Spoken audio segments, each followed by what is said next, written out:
Thomas, Percy, and the Polar Express. Based on the book by Chris Van Allsburg. Based on the railway series by the Reverend W. Awdry and the television series by Britt Alcroft. Written by Superdog Lover 1.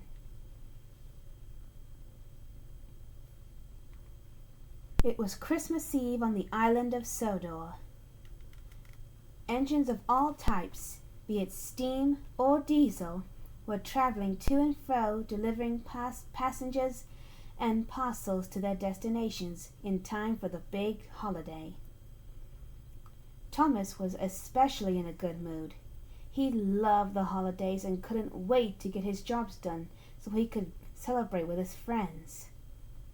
Thomas puffed quickly across the island with his coaches Annie and Clarabelle. He had a guaranteed connection with Bertie the bus. "Slow down! Slow down!" Annie and Clarabelle cried out. "Must be on time! Must be on time!" Thomas called back. Annie and Clarabelle didn't like going fast, and Thomas wasn't making it any easier on them. Suddenly, the signal ahead turned red. Thomas slammed on his brakes just in time, but his passengers were bumped and jostled. "Oops, sorry!" "Thomas, you must be careful! What if the tracks were icy? You could have caused an accident!" "I'm sorry. I'm just so excited to get my jobs done and spend the rest of the holidays with my friends." Then there came a friendly peep peep, and there pulling up next to him was his best friend, Percy. He was taking some freshly grown Christmas trees up to Ulfstead Castle for the big Christmas tree contest that was to be held there tomorrow night. "Hello, Thomas! Merry Christmas!" Thomas cheered up at the sight of his friend. "Merry Christmas, Percy! Isn't this exciting? Edward promised that after our jobs were done for the day, he was going to tell us a special Christmas story tonight." "Oh, Christmas story? About what? A reindeer with a glowing red nose? A walking, talking, magical snowman? Santa Claus's history?" "He didn't say, but I can't wait to hear it." Then both signals turned green. "Oh, must go now, Thomas. See you this evening at Tim's Sheds." Peep, peep, and Percy left. Thomas peeped his whistle back in response, and he too puffed away. Thomas was curious about the story Edward wanted to tell. Soon Thomas arrived at Maithwaite Station just as Bertie the bus pulled up with his guaranteed connection. "Merry Christmas, Thomas!" Bertie said, honking his horn. "Merry Christmas, Bertie!" As Bertie's passengers got off of him, one of them caught Thomas's eye, a brown-haired little boy wearing a blue coat and yellow scarf. "Oh, hello, Kyle! Merry Christmas!" Kyle was very happy to see Thomas. "Hello, Thomas! Merry Christmas to you as well!" Thomas and Kyle had recently become friends with each other ever since the first day of November that year. Kyle's bicycle had gotten a flat tire, and he had ridden it too far away from any stations. It just so happened that Thomas was nearby letting a farmer with his sheep cross the tracks. He kindly offered to take Kyle home, and Kyle gratefully accepted. The two had been firm friends ever since. "Are you excited about Christmas tomorrow, Kyle?" "You bet I am, Thomas. I can't wait. Christmas is my most favorite time of the year, a time for being with friends and families, for giving and being thankful. And then Santa Claus comes and leaves presents under our Christmas tree." "Oh, yes, Santa Claus. What a jolly old soul he is." But then Kyle frowned. But some people don't believe Santa is real. Like my friend Evan had said the other day. There is no Santa. What? No Santa? What nerve! I know, but I know he's wrong. I know Santa is real. Why, he's as real as Christmas itself. That's right, Kyle.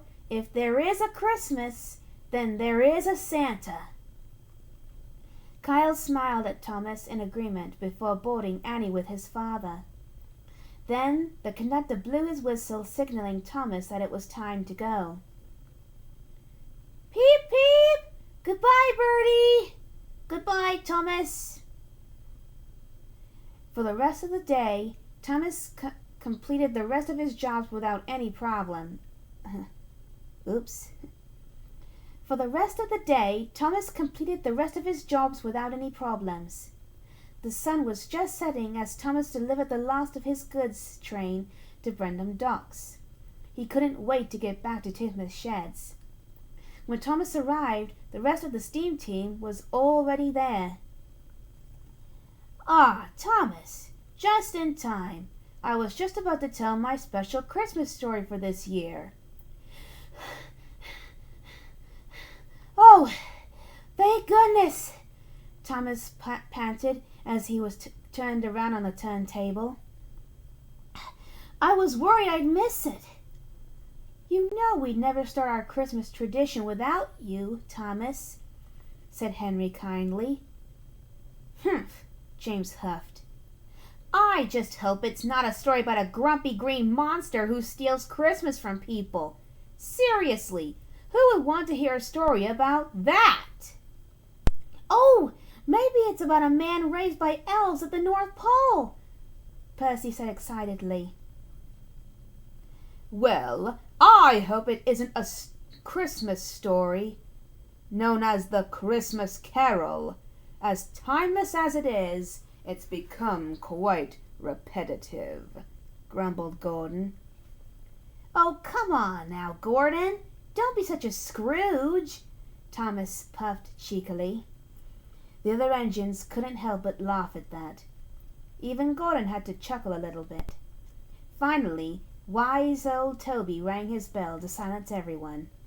All right, everyone, settle down and let Edward tell his tale. The engines went silent.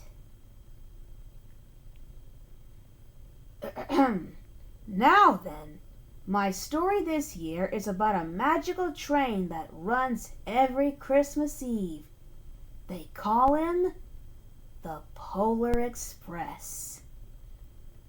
The Polar Express? Thomas and Percy both said in unison, very interested.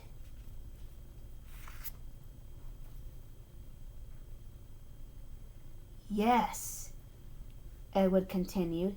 They say that every night on December 24th, more commonly known as Christmas Eve, he travels the world on magical rails, picking up good children who truly believe in the spirit of Christmas and taking them on a magical journey to the North Pole to meet Santa Claus himself in person before he leaves for his famous Christmas ride. There, he gives only one of those children the first gift of Christmas. The engines were in awe of what they were hearing. How does Santa choose which child is the most deserving? James asked. Even I don't know the answer to that, Edward replied. My guess is that Santa has a way of seeing how good the children have been and takes his pick from there. How does one know when the Polar Express is around? Henry asked. First, Edward puffed, slowly, so that all the engines could understand every word he said. You feel the thunderous sound of his wheels as he travels along his magic rails. It almost feels like a small earthquake. Then you hear 3 sounds: a long, loud whistle, hissing steam, and squeaking metal. And lastly, you see a single headlamp, but you can't see the rest of him because he is painted black as the night from funnel to cowcatcher. The engines were hushed. They had never heard such a tale. "Wow, Edward!" Thomas puffed excitedly. "What an amazing story!